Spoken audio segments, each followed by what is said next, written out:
आपको सबको नमस्कार। कैसे हैं आप सब लोग। मुझे भी कोरोना हो गया था और लगभग 7-8 दिन में होम आइसोलेशन में रहा। आप सबकी खूब दुआएं मिली, आपका खूब आशीर्वाद मिला, आपकी सबकी शुभकामनाएं आ रही थी, उसके लिए आप सबका बहुत बहुत शुक्रिया, तहे दिल से शुक्रिया। मुझे लगभग 2 दिन बुखार रहा, उसके बाद मैं ठीक था लगातार, लेकिन जो कोविड के प्रोटोकॉल हैं उसके हिसाब से मैं 7-8 दिन होम आइसोलेशन में रहा। अब मैं वापस आप सबकी सेवा में हाजिर हूँ।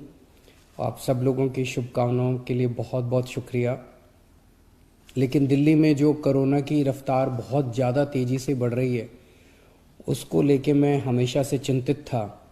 हालांकि मैं होम आइसोलेशन में था, लेकिन फ़ोन के ऊपर मैं लगातार अपने सभी ऑफिसर्स से, चीफ सेक्रेटरी साहब से, हेल्थ मिनिस्टर से, सबसे लगातार संपर्क में था। जो जो इंतज़ाम किए जा रहे हैं और जिस तरह से कोरोना की स्पीड बढ़ रही है उसके ऊपर मैं नज़र रखे हुए था।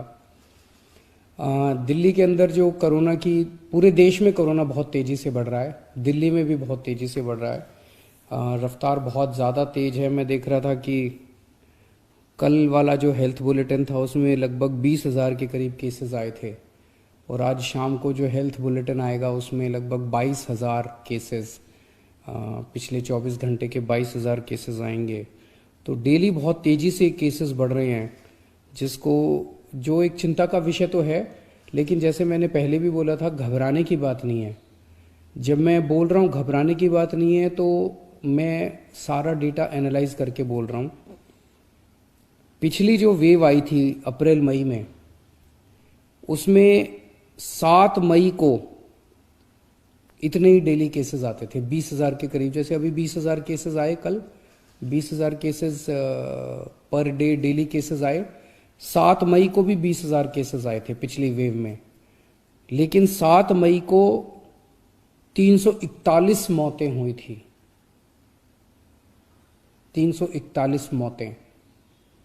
लेकिन कल जब 20,000 केसेस आए हैं तो 7 मौत हुई हैं। एक भी नहीं होनी चाहिए, लेकिन कंपैरिजन में केवल 7 मौत हुई हैं। 7 मई को जब 20,000 केसेस आए थे तो लगभग 20,000 बेड्स दिल्ली में भरे हुए थे, लेकिन कल जब 20,000 केसेस आए हैं तो लगभग 1,500 बेड केवल दिल्ली में भरे हुए हैं।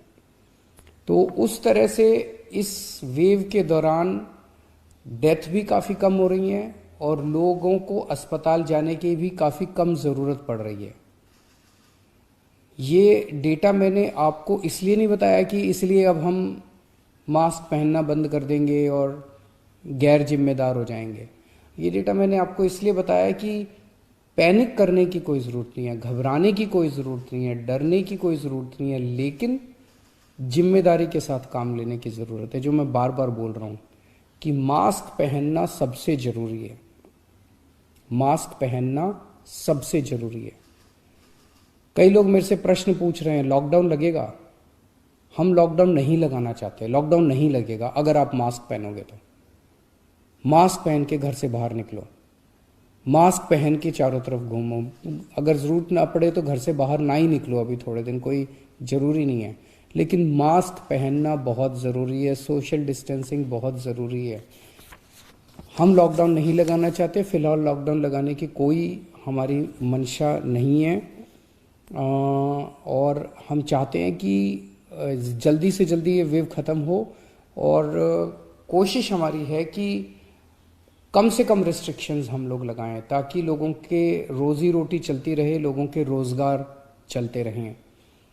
एलजी साहब और मैं दोनों मिलके पूरी सिचुएशन को लगातार हम लोग नज़र रखे हुए हैं।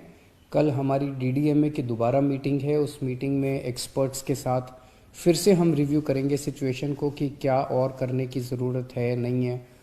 केंद्र सरकार से लगातार हम लोग संपर्क में हैं। केंद्र सरकार से भी हमें पूरा सहयोग मिल रहा है। तो सब लोग मिलके, मैं, एलजी साहब, हमारे सारे ऑफिसर्स, केंद्र सरकार, सब लोग मिलके सिचुएशन के ऊपर नज़र रखे हुए हैं और सिचुएशन को कंट्रोल किए हुए हैं। पहले भी हम सब दिल्ली वासियों ने मिलके कोरोना की इतनी बड़ी इतनी खतरनाक लहर थी जो अप्रैल वाली थी, उसको हमने पार पा लिया, तो इस लहर को भी हम लोग पार पा लेंगे। चिंता करने की ज़रूरत नहीं है, लेकिन जिम्मेदारी के साथ काम करने की ज़रूरत है। और जिन जिन लोगों ने वैक्सीन नहीं लगवाया, प्लीज़ जाके वैक्सीन ज़रूर लगवा लीजिए। वैक्सीन लगाने से मतलब ये नहीं है कि कोरोना नहीं होगा, लेकिन कोरोना अगर हुआ तो आपको कम माइल्ड कोरोना होगा, आपकी जान को खतरा नहीं होगा, आपको अस्पताल हो सकता है जाने की ज़रूरत ना पड़े।